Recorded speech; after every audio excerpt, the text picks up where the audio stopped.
안녕하세요. 교육용 기초한자 1800자 정보가기 33번째 시간입니다. 이번 시간에는 이런 그릇, 기명, 그릇 같은 것을 비롯한 그러한 글자부터 시작하겠습니다. 자, 여기에 고소할 급이라는 글자가 있는데 단독으로 쓰이지 않는 글자입니다. 빨간색의 글자이죠. 1800에 들어가지 않고요. 밥그릇에 밥이 담긴 모양이다. 네, 이렇게 해야 되겠습니다. 자, 이렇게 흰 백입니다. 위에는. 자, 우리가 흰 쌀밥은 하얗다고 볼 수 있겠죠. 그리고 아래는 비수비인데 이것이 밥그릇의 모양이다. 이것이 변해서 지금 비수비가 됐을 뿐이지 밥그릇에 밥이 수복이 담긴 모양이다. 그렇게 생각을 하고 밥과 관련된 그런 글자를 만듭니다. 자, 이제 밥그릇의 모양입니다. 오른쪽에 꿇어앉는다는 뜻의 병부절을 넣었습니다. 병부절은 사람이 꿇어앉은 모양이죠. 그래서 이제 사람이 밥그릇 앞에 앉아서 곧 밥을 먹으려고 하는 것이다. 그래서 곧이라는 것입니다. 밥그릇에 앞에 꿇어앉았으니까 곧 밥을 먹어야 되겠죠. 그래서 곧입니다. 즉시, 즉가 할 때 쓰는 그런 글자가 되겠습니다. 자, 사람이 이렇게 밥그릇 앞에 무릎을 꿇고 앉은 모양입니다. 위에 대나무를 뜻하는 대나무 죽을 넣었습니다. 그러면 대나무의 특징은 무엇입니까? 마디가 있는 것이죠. 자, 사람도 이게 꿇어앉았습니다. 무릎이 마디가 됐습니다. 그래서 마디라는 뜻을 강조해서 마디절이라는 그런 글자를 만들었습니다. 네, 절약한다, 절전한다 할 때 쓰는 글자가 되겠습니다. 자, 이것은 시골향이라는 글자입니다. 자, 앞에서 우리가 밥그릇을 뜻하는 이러한 모양의 글자가 있었습니다. 밥을 곧 먹으려는 사람은 우리가 지금 앞에 병부절을 썼습니다만 여기에는 무부방을 썼습니다. 무부방이고 왼쪽에는 실사와 비슷한 글자이죠. 이런 모양의 글자입니다. 사실은 이 글자나 이 글자나 이렇게 꿇어앉는다는 그런 모양으로 보시면 되겠습니다. 그래서 두 사람이 밥그릇 앞에 앉아있는 모양이다. 같이 밥을 먹는 것은 생판 모르는 사람하고는 밥을 잘 먹지 않겠죠. 그래서 같이 밥을 먹을 수 있는 사람은 고향 사람이다. 이래서 시골향이 되겠습니다. 자, 굉장한 상상력으로 글자를 만들었습니다. 네, 여기에 아래에 이렇게 소리 음자가 들어갔습니다. 소리 음자가 들어가면 자, 밥상 앞에서 소리가 들린다. 우리가 잔치상을 펴놓으시면 앞에 풍악이 울리겠죠. 그런 모양입니다. 밥상이 있고 또 소리가 들린다는 것은 잔치상 앞에 풍악이 울린다. 그래서 울릴 향 이렇게 되겠습니다. 자, 위에 글자는 시골향은 고향이다. 경향이다. 경향이라는 것은 서울과 시골을 얘기합니다. 네, 우리가 울릴 향은 음향이라든지 교향악 할 때 그런 쓰는 울린다는 그런 낱말을 만듭니다. 자, 또 밥그릇이 있습니다. 네, 밥그릇 하나를 알면 유용하게 쓰이겠네요. 지금 많이 나옵니다. 그런데 여기에 묘자라는 글자가 있습니다. 이것은 두 사람이 앉은 모양이다. 이렇게 우리가 생각을 하겠습니다. 오른쪽은 병부절과 같은 그런 글자이죠. 왼쪽도 사실 이 모양을 본뜬 모양이다. 원래는 이 자체가 토끼묘라고 해서 문이 두 개 열린 그런 것인데 사람이 둘 앉아있는 모양이 이렇게 글자가 변해서 이런 모양으로 정착이 됐다. 자, 이럴 경우에 이 밥그릇의 글자는 조금 모양이 바뀝니다. 이런 모양으로 바뀌었어요. 왼쪽에는 같은 모양입니다. 이것은 역시 밥그릇 앞에 두 사람이 앉아있는 모양입니다. 두 사람이 앉아있는 모양이에요. 자, 여기도 밥그릇 앞에 두 사람이 앉아있고 밥그릇 앞에 사람들이 많이 앉아있습니다. 이것은 무엇이냐면 밥그릇을 식사를 하면서 나란 일을 논한다. 나란 일을 논하는 사람이다 해서 벼슬이 있는 사람을 얘기합니다. 벼슬경입니다. 우리가 공경대부 할 때 공경 그런 말을 만듭니다. 자, 마지막 글자는 좀 복잡합니다. 벼슬작이라고 되어 있습니다. 벼슬작. 이것은 참새 모양으로 만든 술잔이다. 신분의 위계인 벼슬을 뜻한다. 우리가 백작, 공작, 남작, 자작, 뭐 이러한 그 자기가 있습니다. 그 자기를 말하는 것입니다. 벼슬입니다. 자, 글자가 복잡하지만 한번 뜯어보겠습니다. 위에는 손을 뜻하는 손톱조입니다. 그리고 이렇게 어떤 모양인지 알 수가 없습니다. 지금 눈목을 옆으로 한 모양인지 아니면 뭐 그물망인지 뭐 여러 가지 얘기했습니다. 그리고 이런 모양이 있고 오른쪽에는 마디촌이 있습니다. 자, 참새 모양으로 만든 술잔이므로 이것이 참새의 눈을 뜻한다고 할까요? 예, 지금 속단할 수는 없는 그런 글자입니다. 어쨌든 크게 나누면 하나, 둘, 셋, 네 부분으로 나눌 수 있습니다. 자, 이것은 술잔이므로 손이 있으므로 술잔을 나중에 들고 있는 모양이다. 막 이러한 술잔이 있을 수 있습니다. 이렇게 해서 막 이런 술잔이다. 우리가 카레집에 가면 카레를 넣어주는 막 그런 잔하고 비슷하다고 저는 그렇게 생각합니다. 얘 그림을 봐서도 그렇게 생각을 합니다. 이러한 모양의 잔입니다. 그래서 이것은 손잡이가 있다. 손으로 잡는다. 이 잔을 그렇게 생각하셔도 되겠습니다. 네, 작은 여러분 쓰면서 좀 외울 수밖에 없겠네요. 자, 이제 또 목매기라는 글자입니다. 부수 글자이죠. 자, 이것은 우리가 하품흠이라는 글자가 있었어요. 하품흠은 입을 크게 벌리는 모양입니다. 근데 이 글자는 입을 벌리는데 뒤를 보면서 입을 벌립니다. 뒤돌아보면서 입을 벌립니다. 입은 벌리긴 벌리는데 뒤돌아봅니다. 이 글자는 뭔가 먹고 싶어서 이렇게 입을 벌리는 것입니다. 그래서 입을 벌리고 잠깐 하품을 한다든지 그런 것도 있겠습니다만 또 먹고 싶을 때도 입을 벌리겠죠. 이것은 입을 뒤로 벌린다는 것은 다 먹고 나서 배가 불러서 이렇게 입을 벌리는 모양이다. 그렇게 생각하시면 되겠습니다. 충분히 먹고 배가 불러 얼굴을 뒤로 돌린 모양이다. 네. 자, 밥그릇이 있습니다. 밥그릇에 밥이 가득 있습니다. 여기에 뒤를 돌아봅니다. 밥그릇은 앞에 두고 뒤를 돌아봅니다. 자, 앞에서 우리가 이것은 밥그릇 앞에 앉아서 곧 먹으려는 순간이죠. 이것은 다 먹고 나서 배가 불러서 뒤로 돌아보면서 하품을 한다. 트름을 한다. 그런 이렇게 보면 되겠습니다. 이미 다 먹었다. 나는 이미 먹었어. 끝났어. 그래서 기존, 기성복 이런 글자를 만들겠습니다. 자, 많이 먹어서 이렇게 배가 가득 찼습니다. 이제 많이 먹었어요. 이미 많이 먹었어요. 근데 여기에 맘심을 뜻하는 신방변을 넣습니다. 자, 글자는 모양이 조금 바뀌겠습니다. 이렇게 해서 네, 이런 모양이 되겠습니다. 이것은 가득 찼다는 뜻입니다. 무엇이 가득 찼느냐? 마음에 슬픔이 가득 찼다. 그래서 슬퍼하게다. 자, 마음이 뭔가 가득 찼는데, 그러면 여러 가지 희노애락, 기쁨, 슬픔, 이런 여러 가지가 있겠지만, 그때 따라서 이제 이 글자를 외울 때, 이것은 슬픔이 가득 찼다. 이렇게 나름대로 이렇게 좀 유의를 하셔야 되겠습니다. 그래서 슬퍼할 게, 붕괴한다, 개탄한다. 이렇게 되겠습니다. 자, 가득 찼는데, 왜 나무목이 있어요? 자, 우리가 옛날에 보면, 요즘은 이렇게, 대박을 가지고 쌀을 사러 가지 않습니다. 제가 어릴 때만 해도, 이렇게 싸전에 가서 쌀을 많이 이렇게 조금씩 사서 이렇게 먹는 사람들이 많았어요. 그러면, 대박으로 쌀을 풉니다. 풀면 이렇게 쌀이 이렇게 거덕 올라오지 않습니까? 이것을 쌀을 나무로 이렇게 쫙 밉니다. 밀어가지고, 고르게 합니다. 이것이 평미래라 하거든요. 평미래. 요즘은 볼 기회가 별로 없습니다만 평미래로 밉니다. 그것을 얘기합니다. 가득 찼는 것을 나무로 이렇게 밀어서 고르게 하는 그 평미래입니다. 그래서 대개라는 뜻입니다. 글쎄요. 그것과 대개가 무슨 상관이 있는지는 좀 또 연구를 해봐야 되겠습니다만 대개 그렇다. 또 대개 확실히 일정하게 된다. 이렇게 생각하셔도 되겠습니다. 대개 또는 개요 이런 낱말을 만듭니다. 자, 이 글자는 조금 복잡한데요. 잠긴다, 물에 잠긴다, 잠복한다, 또는 잠재한다, 또는 잠수한다, 잠수교, 이런 잠입니다. 물에 잠김으로 물숫자는 들어간다고 그렇게 보면 되겠습니다. 문제는 오른쪽의 글자입니다. 오른쪽은 이 글자가 이것이 두 개가 있습니다. 두 개가 있는데 이것은 사실은 아까 우리가 이미 밥을 많이 먹어서 배가 불러서 이렇게 뒤돌아보면서 트림을 한다. 그렇게 말씀을 드렸는데 이것은 한자로 보면 다른 글자에서 사실은 왔는데 이것이 비녀를 얘기합니다. 비녀. 머리에 꽂는 비녀. 그래서 깊이 꽂는다는 그런 얘기입니다. 그래서 이 두 개가 있고 아래에 말한다는 가로말이 있으면 끼어들어서 말을 하는 모양이다. 끼어들어서 말을 하는 모양이다. 단독으로는 쓰이지 않는 글자입니다. 그래서 여기에서는 의미가 끼어든다. 물속에 끼어든다. 물속에 끼어든다. 그래서 그러면 잠기게 되겠죠? 물속에 끼어든다 해서 잠길 잠 이렇게 좀 결과가 과정이 좀 복잡합니다만 네. 자, 사랑해. 우리가 사랑해는 보통 많이 볼 수 있는 글자입니다만 획이 좀 복잡한 것처럼 느껴집니다.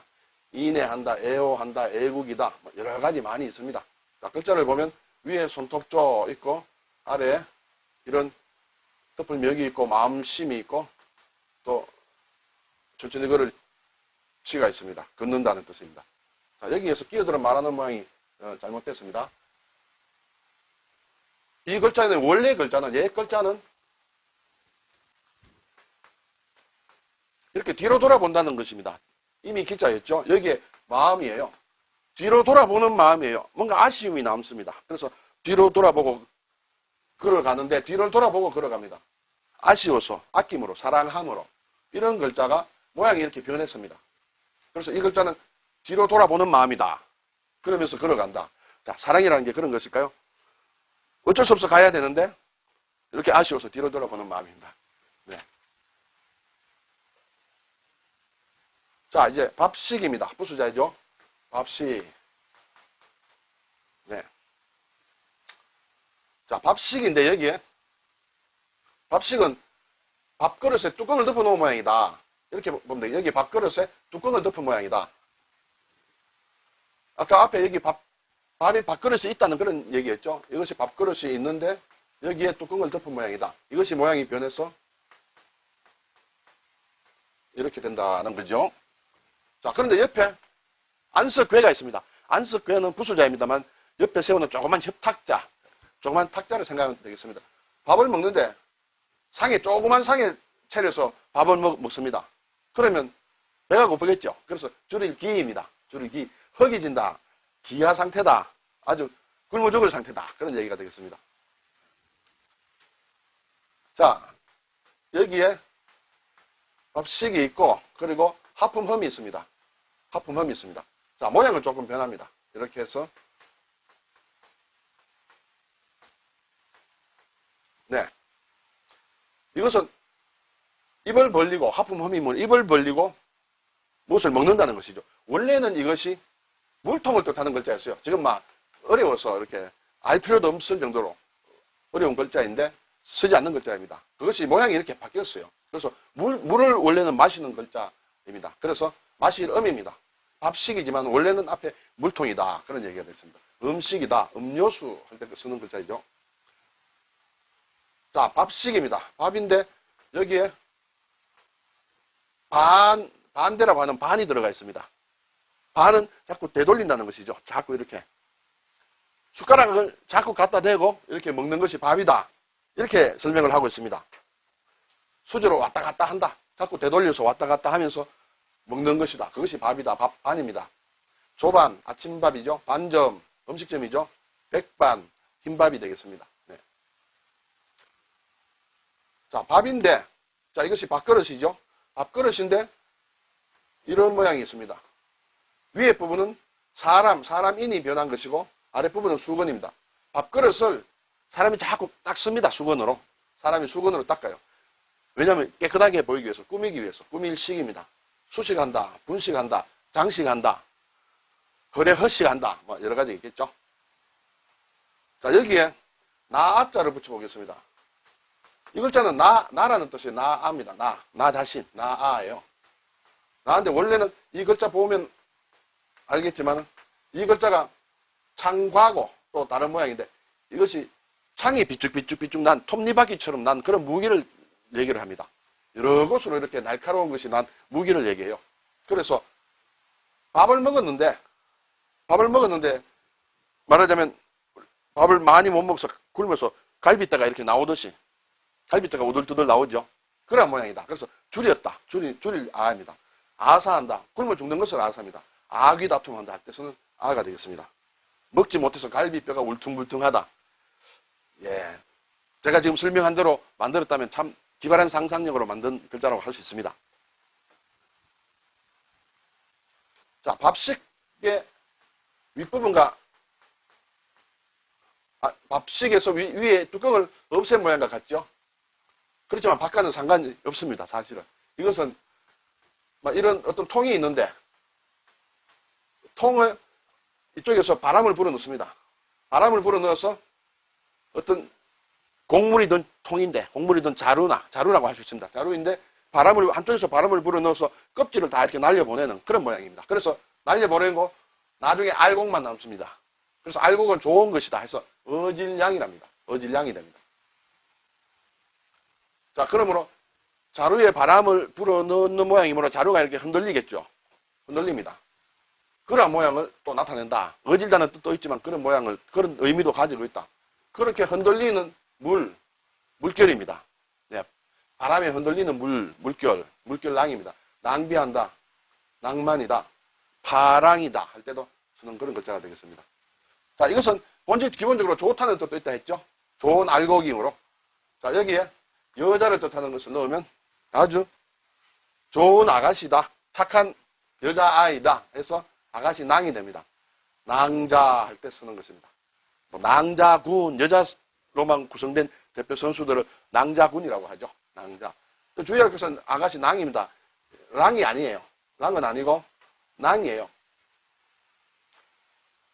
자, 그리고 또 좋은데, 좋은 사람인데 마을을 뜻하는, 마을과 나라를 뜻하는 우부방을 넣습니다. 어떤 마을, 어떤 지역, 어떤 나라에서 아주 좋은 남자들이다. 좋은 남자다. 그것을 사내라고 합니다. 사내, 사나이, 랑. 우리가 화랑 할 때도 그렇습니다. 신랑, 네. 좋은 남자다. 자, 남자들이 있는 집이에요. 집음입니다. 남자들이 있는 집. 그것은 행랑입니다. 행랑. 그래서 행랑이다, 화랑이다. 사랑방 할 때도 이것입니다. 사랑채. 네. 남자가 머무는 거처다. 이렇게 되겠죠. 자, 이것은 곶집 창인데, 곶집은 창고를 얘기하죠. 창고. 창고는 이렇게 됩니다만, 원래 글자는 먹는 양식이죠. 양식의 창고의 모양. 위에 이렇게 단을 쌓고 만든, 네모지게 만든 창고의 모양에다 해서 모양이 이렇게 바뀌었습니다. 그래서 곶집 창이 됩니다. 창고 할 때 쓰는 그런 글자입니다. 자, 보통 쌀이나 이렇게 해서 넣는 창고들은 길고 이렇게 가늘게 이렇게 아주 넓고 이렇게 만들지 않고 좀 길쭉한 모양으로 많이 만드는 모양입니다. 그래서 길쭉한 모양으로 이렇게 칼집을 내는 것을 창이라고 합니다. 그래서 칼로 이렇게 길게 이렇게 끊는 것을 창이라고 합니다. 그래서 우리가 상처를 날 때도 이렇게 날카로운 쇠붙이로 이렇게 길게 이렇게 몸에 이렇게 그인 것을 이렇게 상처가 났다 할 때 창상이라고 합니다. 그럴 때 쓰는 창이기도 합니다. 그리고 길게 이렇게 무엇을 칼로 이렇게 다듬어서 무엇을 만든다 해서 비롯할 창이라는 그런 뜻도 있습니다. 창작이다. 새롭게 만드는 것을 얘기합니다.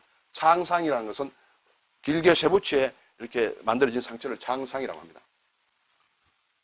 자, 창고가 있는데 위에 풀초가 있습니다. 창고 안에 넣어둔 우리가 목초가 있습니다. 목초가 짐승을 먹이기 위해서 이렇게 목초를 이렇게 거두어서 창고에 넣어두죠. 그것이 색깔이 이렇게 푸르다는 그런 뜻입니다. 푸를 창, 창공, 창해 이런 뜻이 되겠습니다. 자, 우리가 부수자에서 이렇게 보리라는 뜻의 보리맥을 배웠습니다. 부수자에서. 원래 보리라는 것은 이런 글자였습니다. 지금 이것이 올레로 바뀌었죠. 이것이 보리였어요. 자, 보리를 저장하는 창고. 그러면 올레에다가 창고라는 뜻의 이런 것을 쓸 수 있습니다. 이것은 하나도 이렇게 어떤 창고를 뜻할 수 있고 또 이렇게 한 겹 더 둘러가 또 이렇게 창고를 뜻하는 글자들이 나오게 됩니다. 아래 부분은 이렇게 창고의 모양이다. 근데 어떤 창고냐? 보리를 넣어두는 창고다. 그리고 그것은 흙으로 만들었다. 흙으로 만든 보리로 넣어두는 창고. 그래서 담장이 됩니다. 담장. 근데 모양은 좀 바뀝니다. 이렇게.